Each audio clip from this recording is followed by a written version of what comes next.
Entonces le está conciliando lo que ellos entendían como perdón. Pero eso estaba en el pensamiento de ellos, le está hablando como ellos lo ven y le está conciliando los hechos. Por eso que ustedes ven en los evangelios, lo ven también en los escritos de Pablo, abogado tenemos, mediador, todos son eventos de juicio, porque era el día más importante judío, pero queridos amigos, queridos hermanos, no hay mediador, no hay abogado, porque no hay juicio. Juan dice clarito, muy claramente, que el Padre le entregó el juicio al Hijo. El Hijo es el juez, es tu abogado, es tu mediador. ¿Qué está diciendo el texto? No lo necesitas.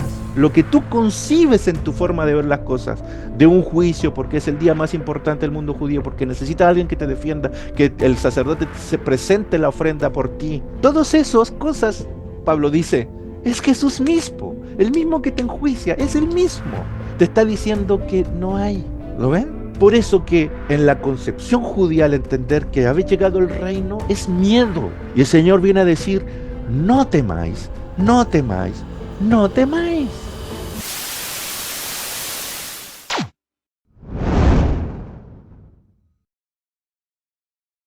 Y aquí estamos en Lucas, que pareciera que Lucas, si bien tiene un propósito, él trata de contar los hechos de manera cronológica.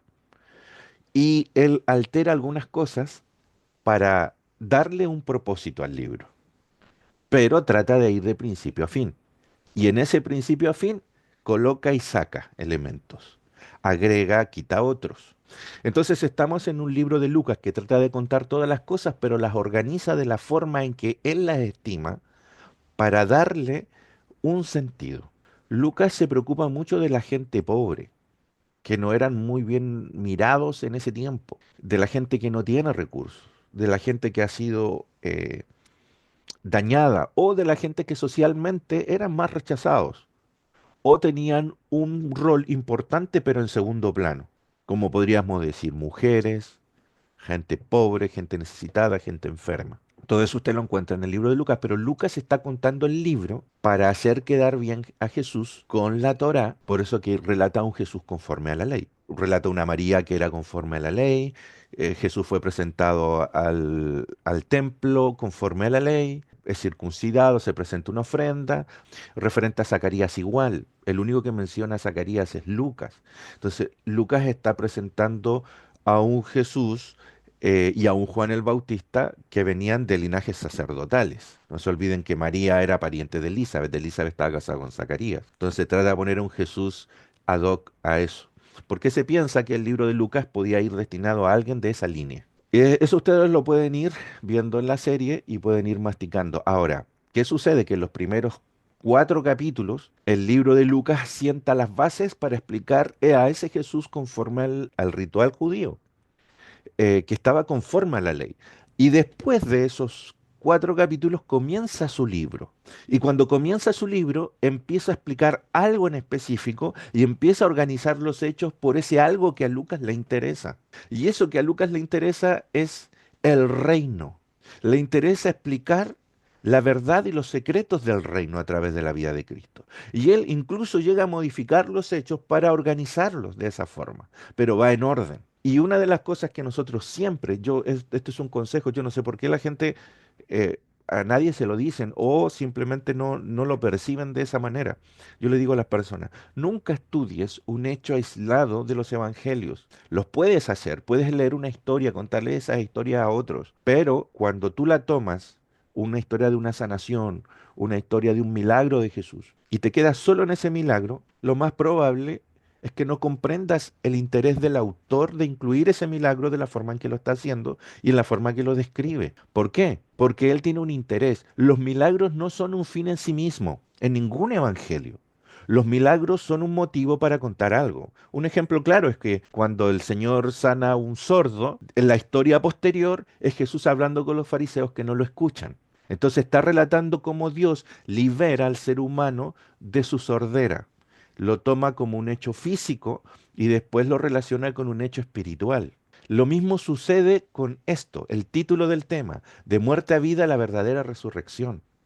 Porque era el concepto que ellos tenían, venían manejando, era la disputa que había, los discípulos y los seguidores de Jesús comienzan a vivir estos hechos, a ver si realmente la resurrección iba a ocurrir o no. Y Jesús era muy amigo de la lectura de estos libros, que se conocen como los libros apocalípticos, que no todos están en la Biblia. Habían libros apócrifos que lo relatan. Y las lecturas de los evangelios relatan estos elementos. Entonces, Lucas quiere conciliar el concepto de la resurrección que ellos habían aprendido y lo enreda a través de señales. Ya vamos a ir viendo y vamos a ir comprendiendo mucho más. Todos los capítulos previos, el capítulo 6 sobre todo, el capítulo 7, está haciendo un pie muy fuerte para llegar al 8 y hacerte entender, porque aquí en el 8 está la parábola del sembrador, que tiene una mirada diferente a la que hizo Lucas. Ya la habíamos visto en la serie, perdón, a la que hizo Marcos. Ya la habíamos visto en la serie de la trilogía de Marcos. Pero aquí le da un tinte diferente. Lucas es muy práctico. Dice Lucas, te voy a dar dos ejemplos. Toma una parábola y te toma ejemplos de milagros de Jesús. Y te aplica la parábola. Por eso que si tú estudias a Lucas, si tú estudias un milagro de Cristo y ves un capítulo anterior o alrededor de ese milagro o de ese suceso que tú estás estudiando, vas a encontrar la razón por la cual Lucas incluyó ese suceso. Y es muy evidente. De hecho, muchas veces Marcos utiliza eso. Marcos utiliza las historias sándwich, le conocen, que es apilar, así como mis dedos, apilar un suceso tras otro y es un solo mensaje transversal. Entonces, en el capítulo 8 vamos a ver un mensaje transversal, vamos a ver las evidencias de ese mensaje, y cuando ustedes lo vean y les muestre otros versículos, sus ojos van a brillar porque van a decir, ahora entiendo de qué me están hablando. ¿Por qué? Porque cuando usted lee Apocalipsis, por ejemplo, esta es la primera resurrección, esta es la segunda resurrección, y escucha esas cosas y te dice, es que alguien va a resucitar primero, alguien va a resucitar. Y usted empieza a ordenar según cómo nosotros conocemos el concepto o se nos ha contado el concepto de la resurrección y muchas veces se está refiriendo a otra cosa, a lo que ellos habían percibido como tal, que muy fácilmente no son nuestras conclusiones, no son las mismas. Entonces vamos a tratar de hurguetear. ¿Vamos bien? Vamos bien. Así que vamos a ir veloz. Son solo 13 diapositivas, pero son densas, tiene harta escritura. Entonces vamos a ir comparando, vamos a ir viendo cosas, elementos que ya estudiamos y vamos a ir consolidándolos acá en este mensaje. Vamos al capítulo 8. Partimos leyendo. Pongan mucha atención porque hay que ser muy observador. Las evidencias les van a saltar a la vista, ¿ok? Dice, aconteció después que qué. Había sucedido algo antes. Había, de hecho, algunas cosas les voy a mencionar para hacer el repaso del que había sucedido recién. Que Jesús iba por todas las ciudades y aldeas predicando y anunciando el evangelio del reino de Dios. Jesús había resucitado había sanado al siervo del centurión, había tenido una conversación con gente que había mandado Juan el Bautista preguntándole si él era el Mesías, esos pequeños detalles. Todo eso lo habíamos visto en el tema número 7. Entonces, después que había sucedido eso, ¿se acuerdan la viuda de Naín? Del pueblito de Naín que iba con su hijo y dice el texto que Jesús fue llevado a misericordia y vio a la viuda y se acercó y le resucitó el hijo, ya, esas historias estaban ahí. Entonces el texto dice, después de esos sucesos, de la resurrección, de la sanación, del hijo del centurión, el Señor había dicho, nunca había visto tanta fe ni siquiera en Israel. O sea, está haciendo una comparación entre gente que era gentil y el pueblo de Israel. Y está diciendo que afuera Él ve más fe. Entonces, Lucas está resaltando eso porque quiere explicar algo que está sucediendo en Israel, que era un conflicto que mientras él escribía su libro no estaba consolidado y está entregando evidencias para que la gente que era de Israel entendiera el mensaje de Jesús. Entonces dice, aconteció después que iba Jesús por todas las ciudades y aldeas predicando y anunciando el evangelio del reino. Ahí está el centro de su mensaje. Lo que quiere predicar es el evangelio. Sabemos que evangelio es buena nueva, pero es un nuevo mensaje, podríamos decir. Este es un mensaje nuevo que no habíamos visto, nadie lo había escuchado de esta forma, y es el mensaje del reino de Dios. Ahora, el mensaje del reino, el pueblo de Israel lo sabía. Ellos tenían una visión de los profetas que el reino iba a ser instaurado, que iba a haber una tierra nueva, pero ellos estaban invadidos en ese tiempo. Vino la invasión de Babilonia, después de los griegos, después de los romanos. ¿Dónde está la tierra nueva? Si nuestros seres queridos son masacrados, los que sobrevivimos somos esclavos, tenemos que pagar tributo. ¿Dónde está esto? Ahí es cuando nace el concepto de la resurrección, de que todos los muertos volverán a vivir. Ahí se empieza a hablar. Y hay mucha metáfora ahí también incluida. Ahí nace el libro de Daniel y nacen todos esos mensajes. Esa instauración del reino que ellos decían, ahora tenía que implicar levantar un reino fuerte, poderoso, que echara a los invasores en el tiempo de Cristo, que echara a los romanos, se instaurara y se levantara el libertador, así como había sucedido con Moisés tiempo antes, cuando salieron de Egipto. Entonces este libertador prometido los iba a levantar y los iba a liberar.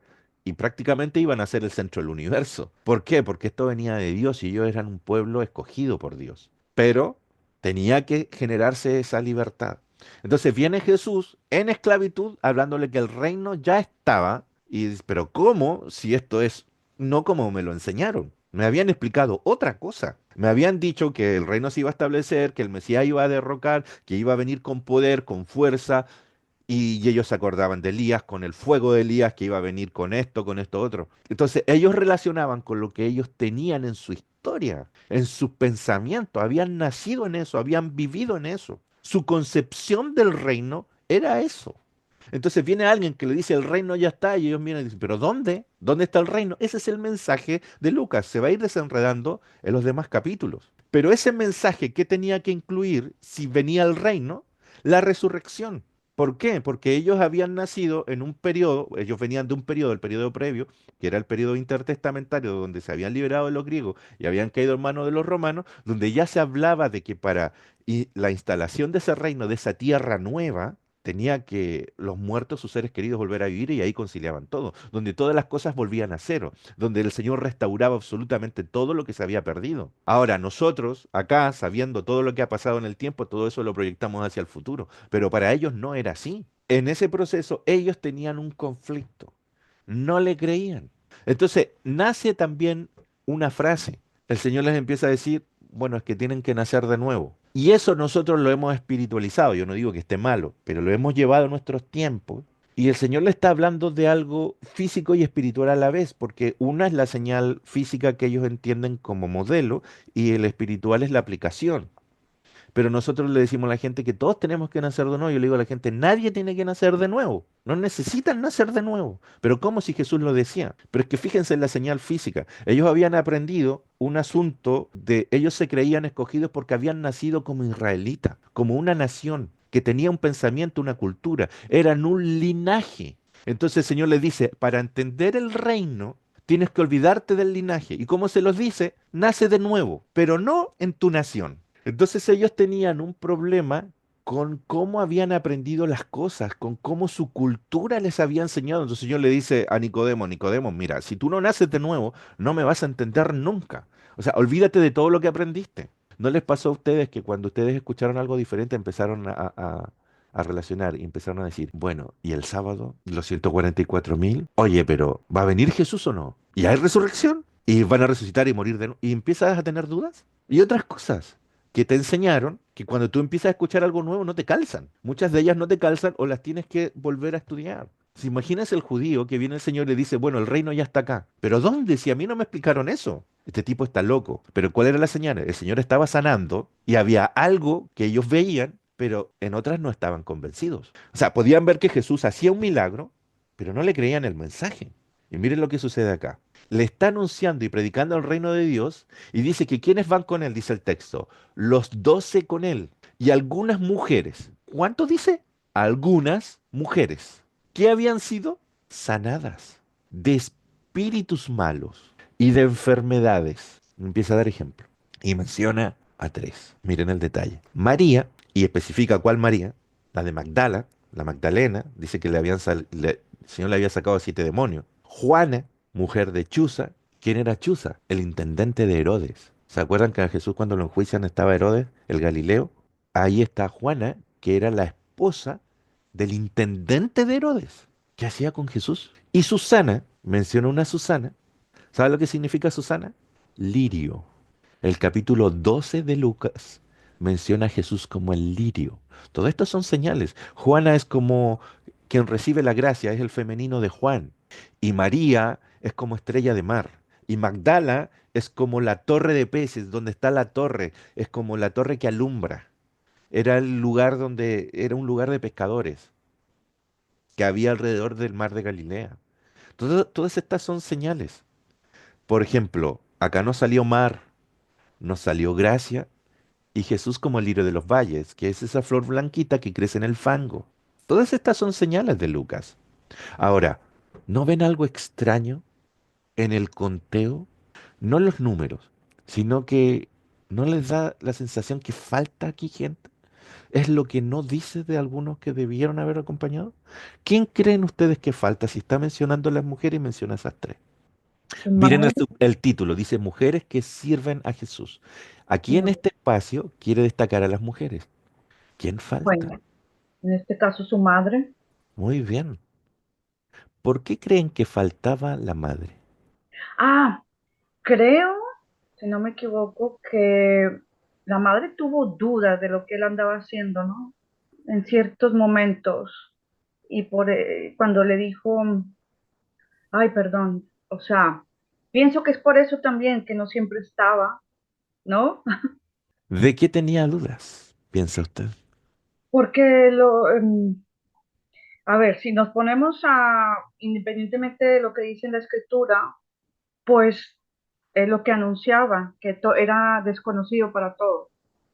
Eh, no lo relacionaba tal vez o se supone que la mamá sabía de todos, pero los hijos, los hermanos, también empezaron a dudar, tengo entendido, y eso, ¿no? De que todo lo que decía era desconocido.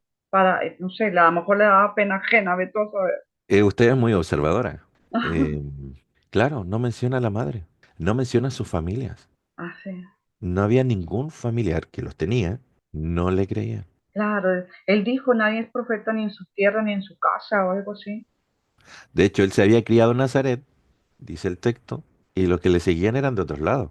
Más adelante se ve eso también cuando dice que ella y los hermanos se van a acercar, pero les costó llegar a Jesús porque había mucha gente. Así es. ¿No les pasa a ustedes cosas similares?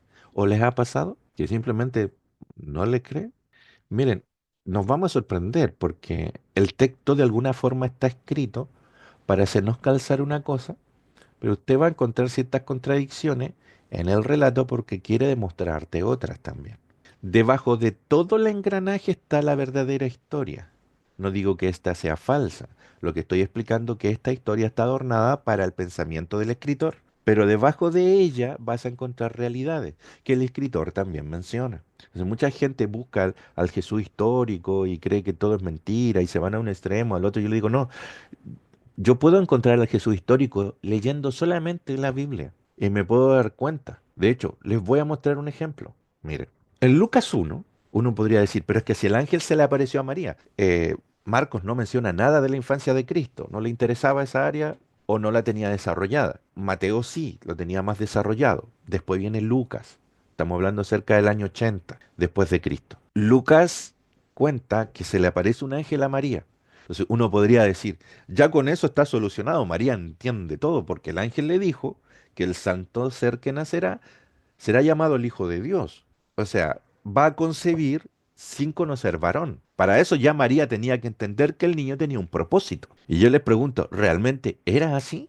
Porque en Israel ustedes entienden que habían otras situaciones en las cuales las mujeres no podían concebir y concibieron. ¿Recuerdan a Sara? ¿Recuerdan a la mamá de Samuel? Entonces eran historias que ellos tenían recurrentes. Para María esto no era una sorpresa. Como ella tenía evidencias de elementos que habían sucedido, ¿no le había aparecido la disputa entre Raquel y Lea que una no podía tener hijos? Entonces, que yo tenga uno sin conocer varón es normal. De hecho, en el mundo judío está el pensamiento que Isaac vino por Santa Concepción. Entonces, para María, que venga un ángel y le dice que va a tener un hijo, la deja tranquila en cierta medida, pero no necesita entenderlo todo. O sea, va a bajar el Espíritu Santo. ¿Qué Espíritu Santo? Si ella no lo conoce, el Espíritu Santo ellos empezaron a hablar posterior.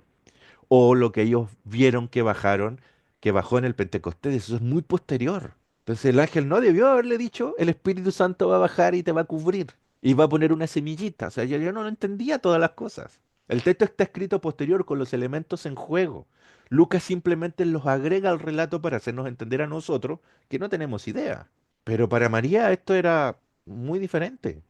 De hecho, María va y se encuentra con Elizabeth y exclama hace una exclamación como un relato. Y dice el texto como que el Espíritu Santo llegó a ella y ella exclamó. ¿Se acuerdan cuando los discípulos en el Pentecostés dice que bajó eso y ellos empezaron a hablar en lengua y hablaban como inspirados y como que se sorprendían y ellos no sabían hablar en otro idioma, empezaron a hablar en otro idioma, así pudieron predicar en otros lados. Pero esa espontaneidad de hablar algo que yo no tenía racionalizado es una situación que se dio desde el Pentecostés en adelante. Entonces, acá Lucas está haciendo lo mismo y se lo está haciendo calzar a María, porque María se encuentra con Elizabeth, Elizabeth le dice, mira, el bebé saltó en mi vientre y María hace un rezo, como un rezo.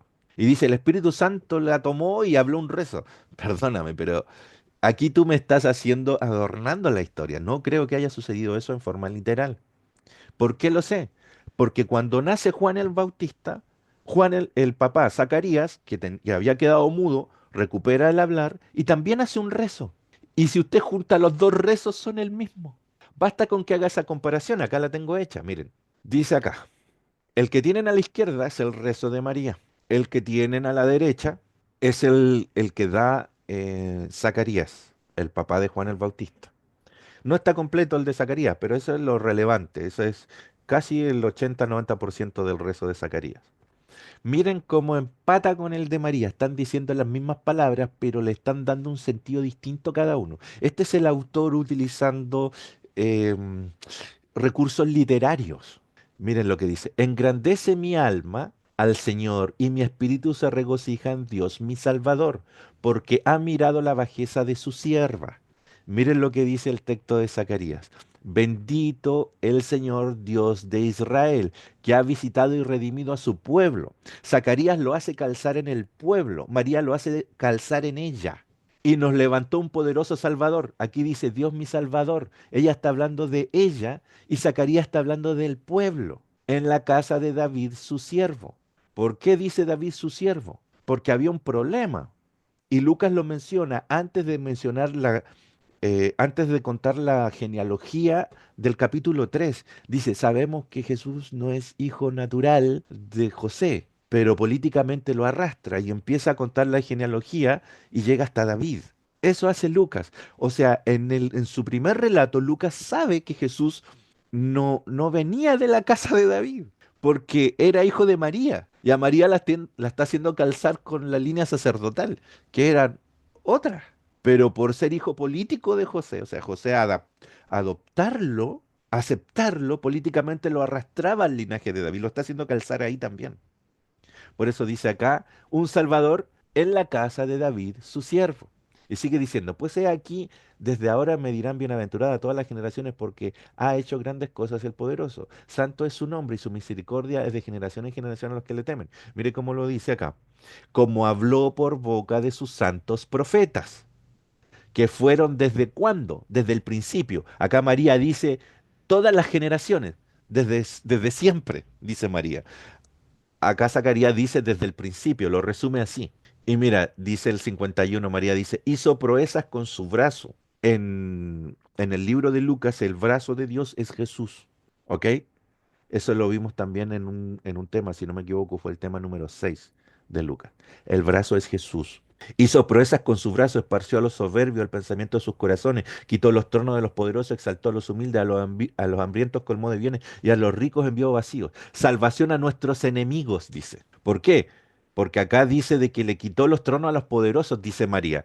O sea, echó a los invasores, a los que nos oprimían. Acá Zacarías dice salvación de nuestros enemigos, es el mismo concepto. De la mano, el brazo, de todos los que nos aborrecieron. Y exaltó a los humildes, etcétera. Y el 54 dice, socorrió a Israel, su siervo, acordándose de la misericordia. Y Zacarías dice, para hacer misericordia con nuestros padres y acordarse de su santo pacto. Se fijan que está hablando de Israel, la conciliación con Israel, y María está hablando de ella. Recibo la misericordia, y Zacarías dice, Israel recibe la misericordia, de la cual habló a nuestros padres para con Abraham y su descendencia para siempre, del juramento que hizo Abraham nuestro padre que nos había de conceder. Es el mismo mensaje. Uno lo calza en forma personal en María, el otro lo calza hacia Israel. Esto es un recurso literario. Lo está haciendo calzar en el pensamiento y está poniendo a María como importante. Pero hasta ese momento, María no tenía idea de todas estas cosas. Porque si no se aprendieron el mismo, y usted busca esto en el Antiguo Testamento y no está tal como está. En el Antiguo Testamento todas estas frases están, pero están esparcidas, separadas. Aquí están unidas. Quizás hasta es un pensamiento, un poema que ellos decían regularmente, que es muy probable que haya venido por ahí. Ya, ahora vamos acá. Miren lo que venía del capítulo 7, el anterior. Os digo que aún en Israel he hallado tanta fe, con el caso del centurión, el siervo del centurión. Mire lo que dice, y acercándose tocó al féretro, la viuda de Naín, le sanó el hijo, o lo resucitó, perdón. Miren este, ¿eres tú el que había de venir o esperamos a otro? Ese es Juan el Bautista preso que manda a sus emisarios, a sus discípulos, a preguntar si realmente Jesús era. ¿Juan el Bautista tenía dudas?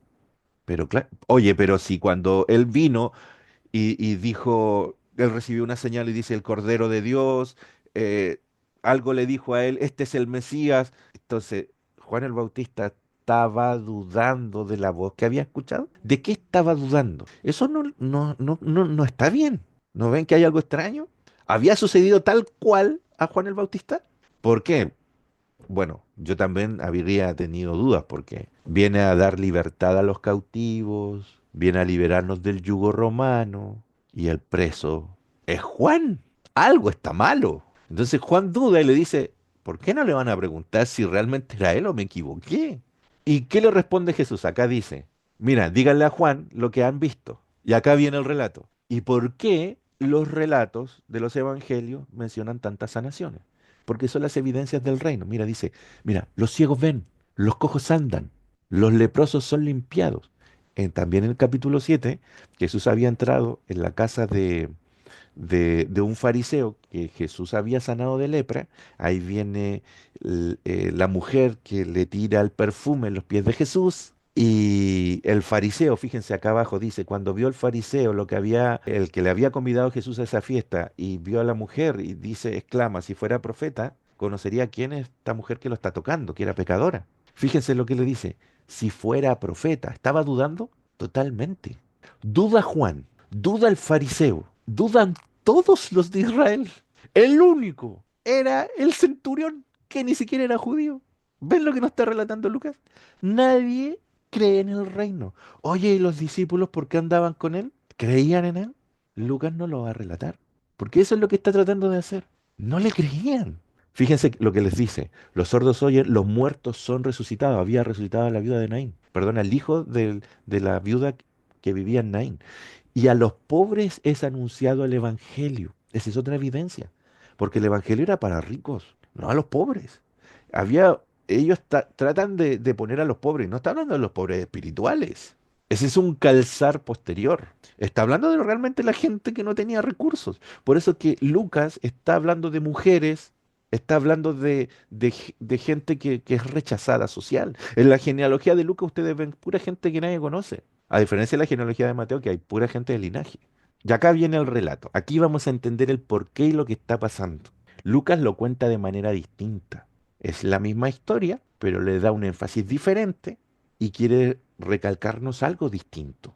¿A qué? Está en la parábola del sembrador que ya habíamos estudiado en la trilogía de Marcos.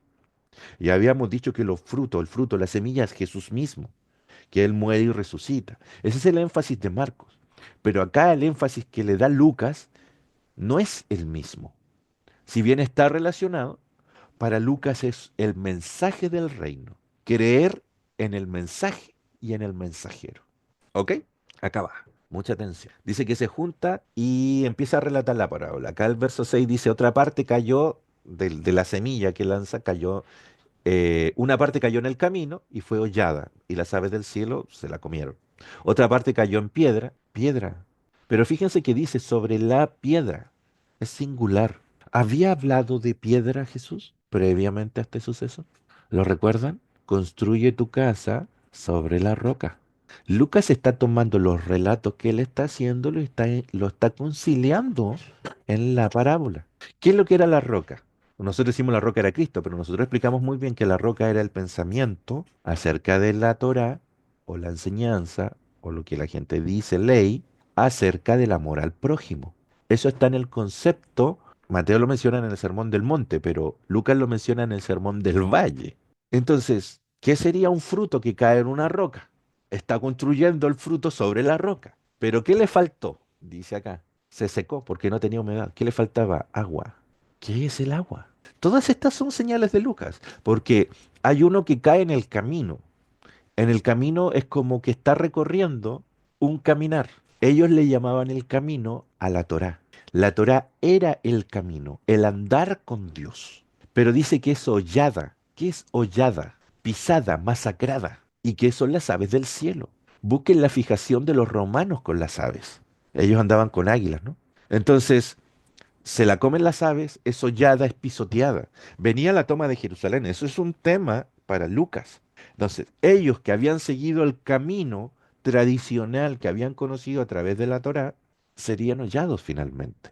Habían otros que habían creído en el mensaje de la piedra, en el amor a los demás, pero se secó porque no tenía humedad. ¿Por qué? Porque cuando llegó el momento de demostrar ese mensaje bonito que habían aprendido, ellos claudicaron.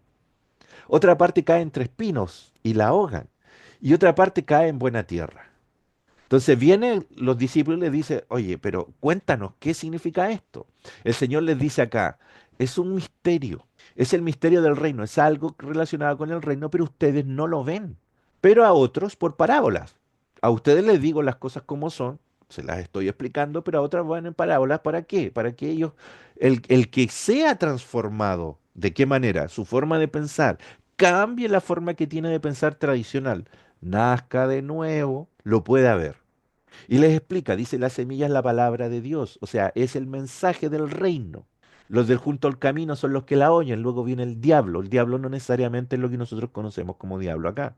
Era el concepto que ellos tenían como diablo, que es todo lo que se opone a Dios. Alguien podría decir eso y no necesariamente está mal. Y dice que quita del corazón la palabra, o sea, el adversario viene en la olla, la masacra.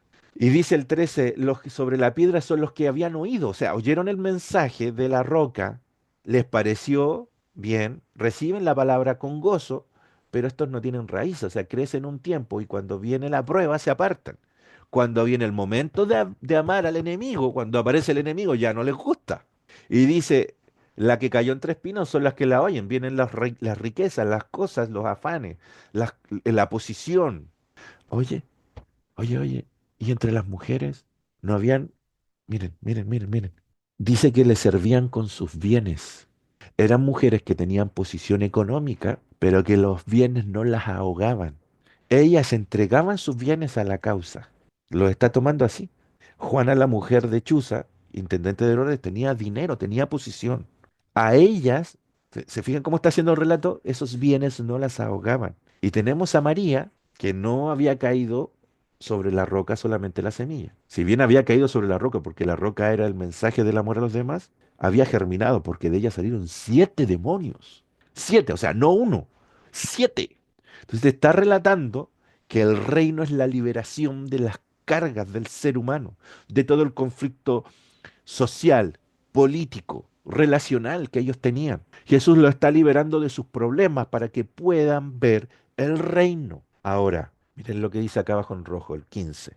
Más la que cayó en buena tierra son los de corazón bueno y retienen la palabra oída y dan fruto con perseverancia. Entonces, ahora Lucas dice, les voy a dar ejemplos. Y acá va, porque las evidencias del reino que le había mandado a decir a Juan el Bautista era sanación, resurrección. ¿Qué es la resurrección? Y aquí Lucas da las señales de la resurrección. Vamos con la primera señal.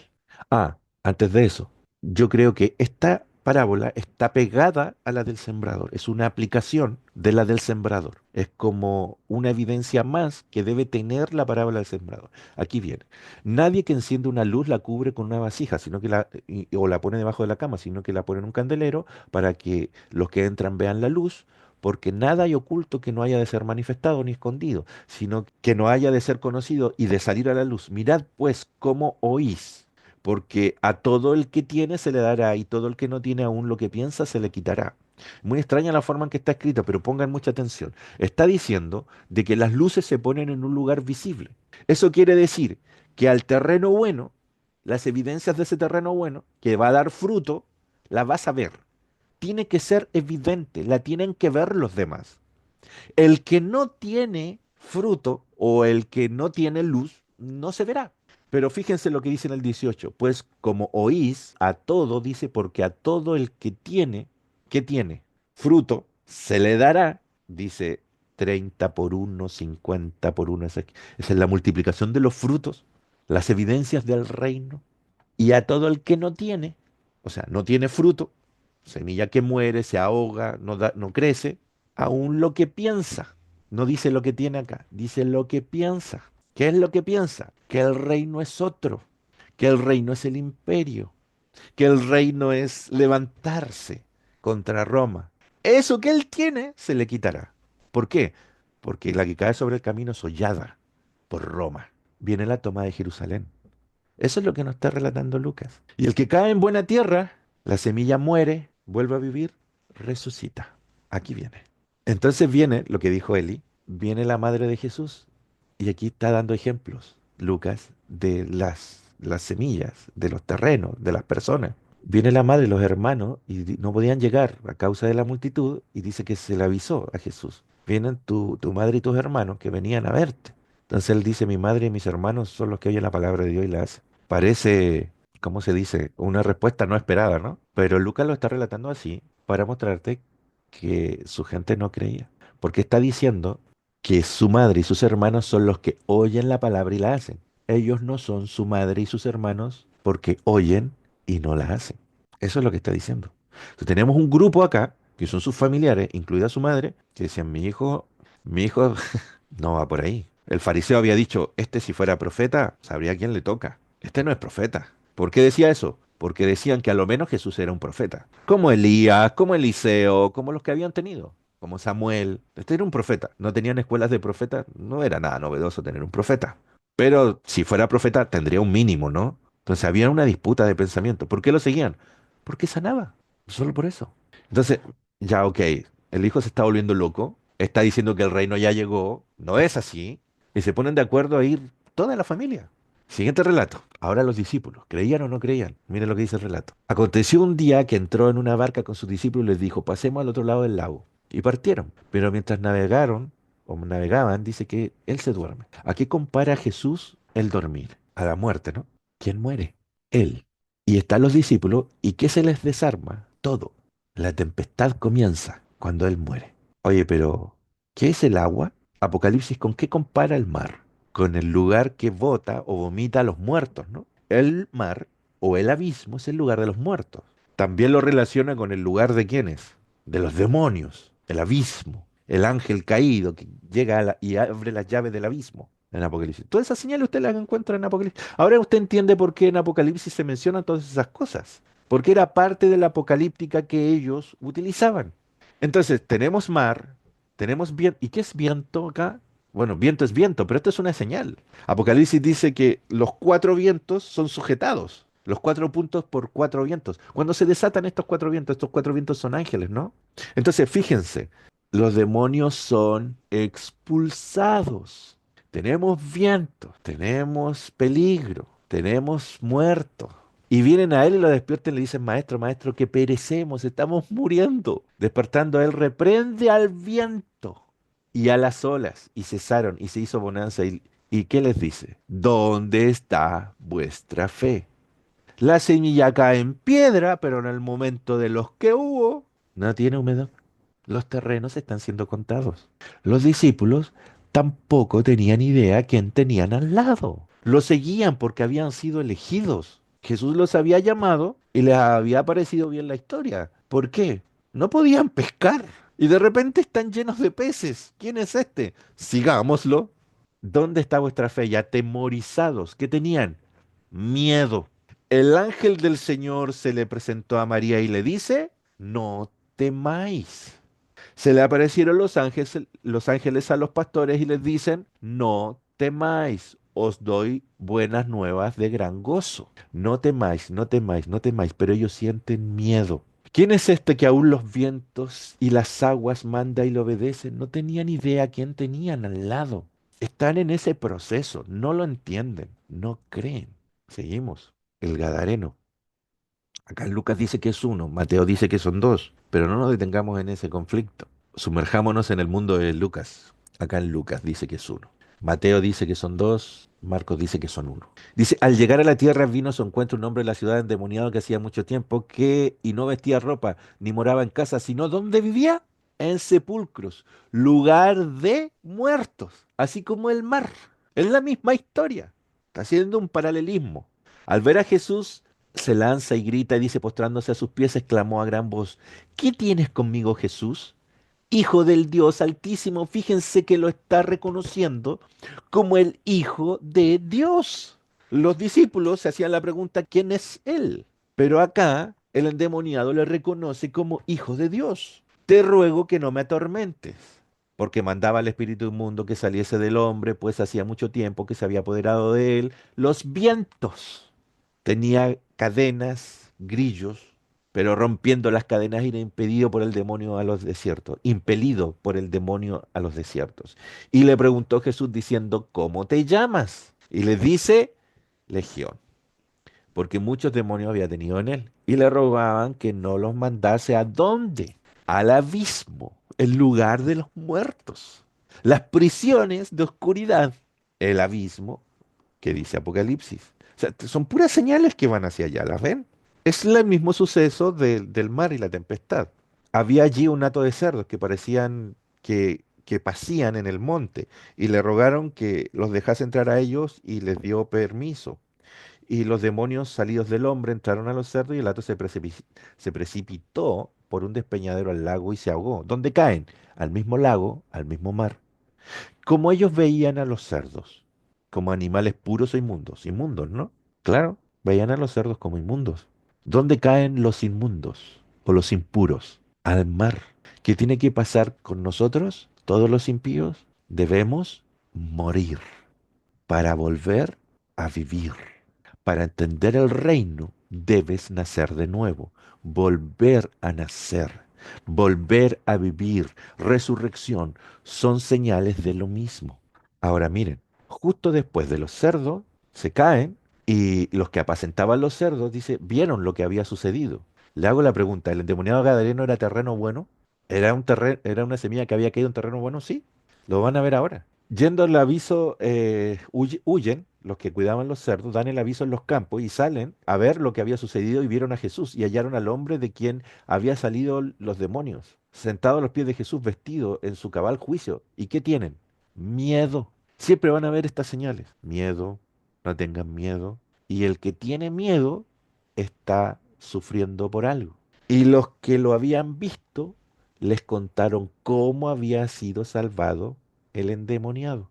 Entonces toda la multitud de la región de los Gadarenos le rogó que se marchase de ellos, pues tenían gran temor, mucho miedo. Pregunta, ¿por qué ustedes creen que estos hombres tenían miedo? ¿Cuál es el miedo? Porque creo que junto con los fariseos decían que el poder que traía Jesús era justamente del maligno y Ya, ellos pensaban igual. muy bien, ya. Pero Jesús hizo algo bueno porque dice que lo ven y ven al hombre sanado, sentado a los pies de Jesús, vestido en su cabal juicio. O sea, cualquiera podría seguirlo bien. ¿Por qué tienen miedo? ¿Miedo de qué o de quién? El poder que él tenía. ¿Qué cuidaban ellos? Cerdos, o sea, animales inmundos. Ya, y ellos qué eran? ¿Quiénes? Los gadarenos. Ah, ¿no eran del norte de Israel, de Samaria y todo eso? Era, ¿cómo se dice? ¿Era lícito para ellos cuidar cerdos? Exacto, No era lícito cuidar cerdos. no. ¿Qué eran? Pues paganos, Inmundos, para ellos eran paganos. impíos, Sí, Estaban en, pecadores. estaban en sí, contacto con los cerdos. sí, Totalmente. Era un exacto. pueblo de cerdos. Entonces viene Jesús, libera al demonio, ha llegado el Mesías, se viene el reino, miedo. Y les quita el negocio también. Se acaba todo. Tienen miedo de ellos mismos, del sufrimiento. ¿Por qué? Porque el impío cae preso. Eso decía el reino de los cielos. Vean el discurso de Juan el Bautista cuando él empieza a hablar que el reino se ha acercado. Juan el Bautista dice, los impíos serán quemados. Viene con la hoz a separar el trigo de la cizaña y estos se van al granero y estos se van a quemar y serán quemados y serán quemados. Se acabó. Porque el concepto del reino era el errado. Hasta el día de hoy lo tenemos errado. Porque creemos que va a venir de la misma manera que ellos pensaban que es tomar a los malos, quemarlos, tomar a los buenos y salvarlos.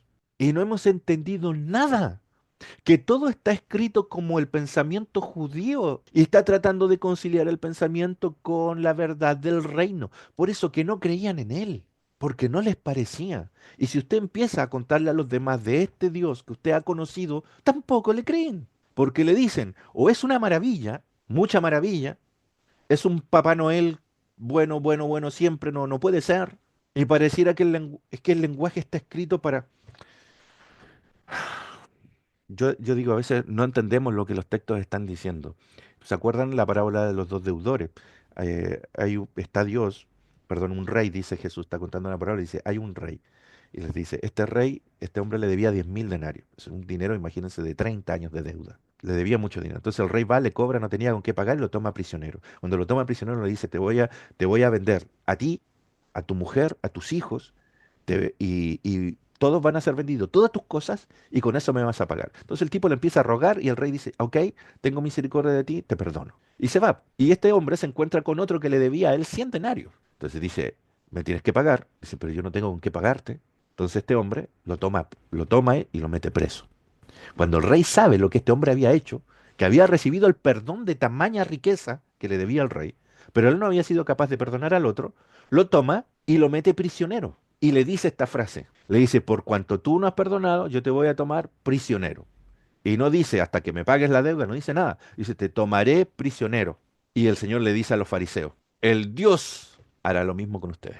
Entonces, el primer mensaje que llega a tu mente es que el Señor, si tú no le haces caso, ay caray lo que se te viene. Y no hemos entendido el mensaje. Porque si Dios fuera como es ese rey, Dios tomaría a la gente y la vendería como esclavo, porque esa era su intención para saldar la deuda. Y Dios no hace eso, o tu Dios hace eso, toma a la gente y la vende como esclavo, vende a tu mujer, vende a tus hijos, vende todo lo que posees y te deja en la ruina. ¿De quién era ese Dios? Del pensamiento judío. El Señor le está hablando en el pensamiento que ellos tienen. Entonces ellos tienen un conflicto. ¿Y cómo lo sé? Porque la segunda vez, cuando descubre que este hombre no había tratado bien a su consiervo, el rey lo toma y lo mete prisionero. No le dice que le va a vender las cosas.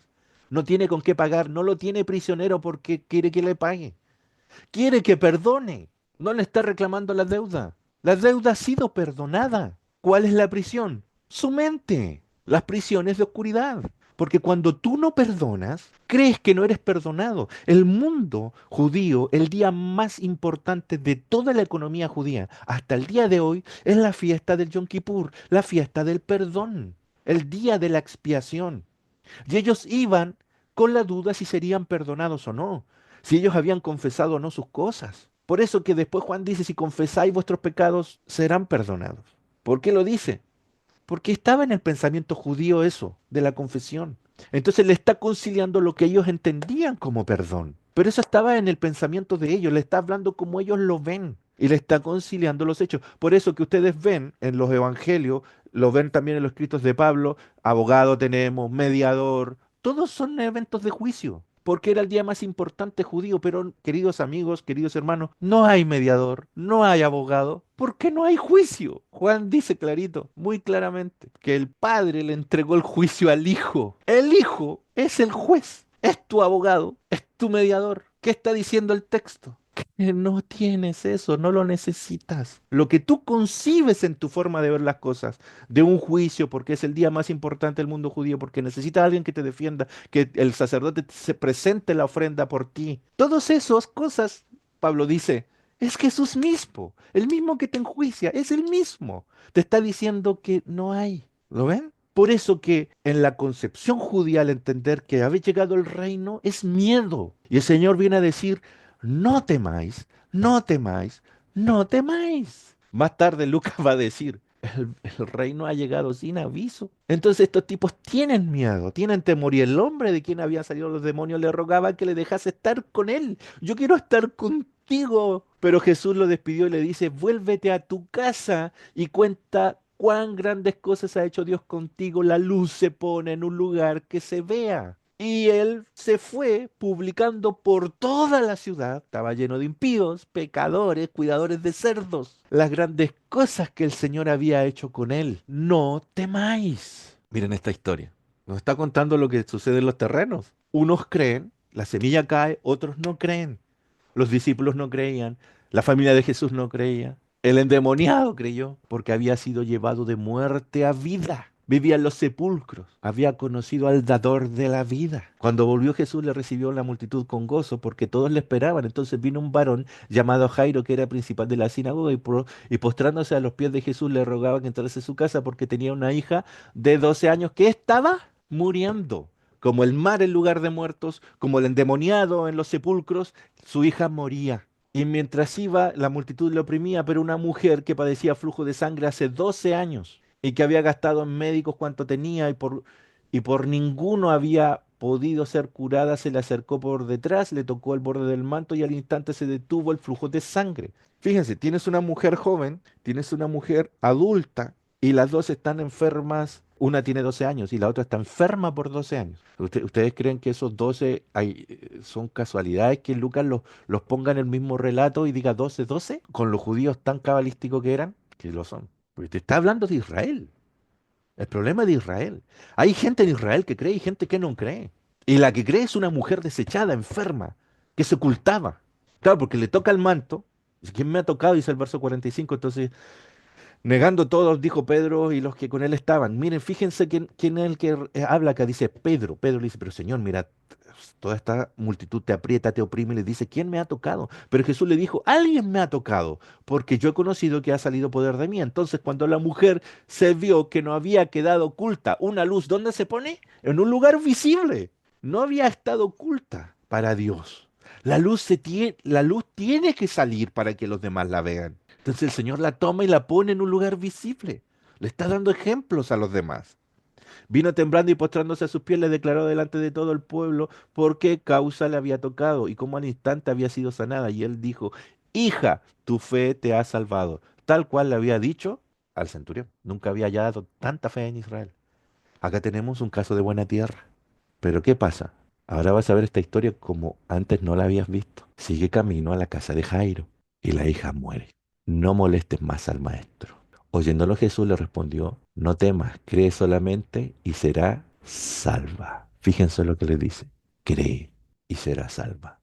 Entrando en casa no dejó entrar a nadie, sino a quién, a tres, Pedro, Jacobo y Juan, y al padre, a la madre de la niña. Quería que solos ellos observasen. El problema no es la niña. Por eso le dice, no temas, no tengas miedo. El problema, ¿quién era? Los padres y los discípulos. Lloraban todos y hacían lamentación por ella, pero él les dijo, no lloréis. Enjugará Dios toda lágrima de los ojos de ellos y no habrá más temor. No está muerta, sino que duerme. En el estado físico está muerta, pero ella está dormida. Se burlaban de él sabiendo que estaba muerta. Mas él tomándola de la mano clamó diciendo, muchacha, levántate. Entonces su espíritu volvió e inmediatamente se levantó y él mandó que se le diese de comer.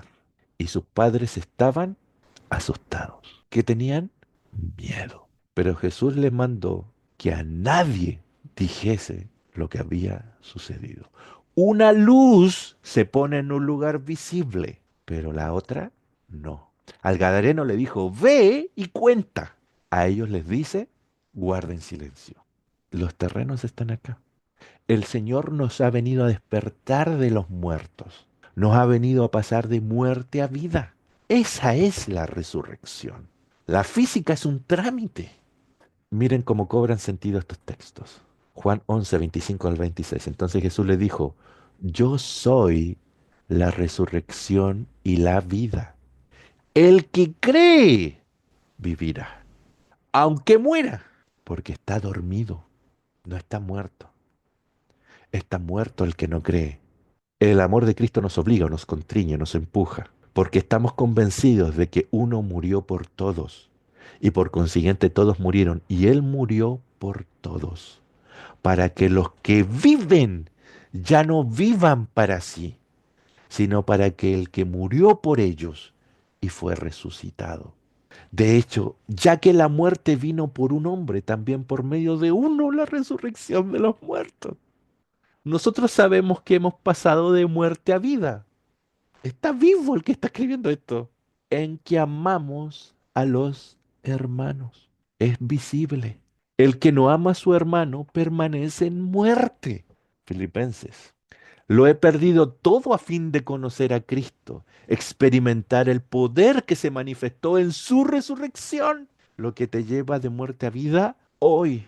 Ahora miren este texto. Porque de tal manera amó Dios al mundo, que dio a su Hijo unigénito, para que todo aquel que en Él cree no se pierda, sino que tenga ¿qué? Vida eterna, resurrección. Hoy, la vida eterna, la resurrección es hoy. Miren este texto.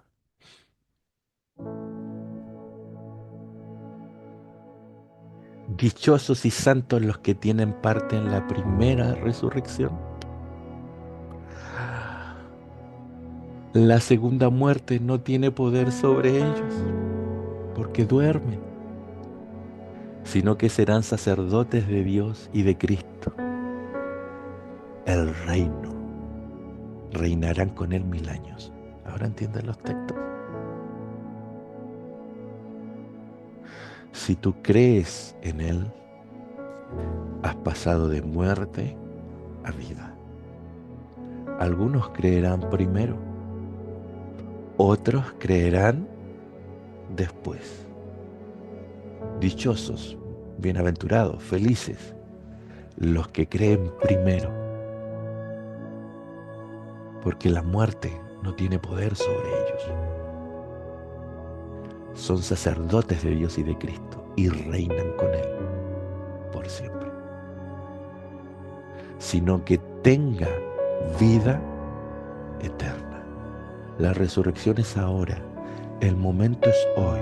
El escritor de Hebreos dice en el capítulo 4, para que entremos en su reposo, dice él, hoy. El día es hoy. Entrar en la vida es hoy. Entrar es Él. Creer en Él. ¿Crees en Él? Has resucitado. ¿Crees en Él? Has nacido de nuevo. ¿Crees en Él? Estás en la vida. Dichoso el que cree primero.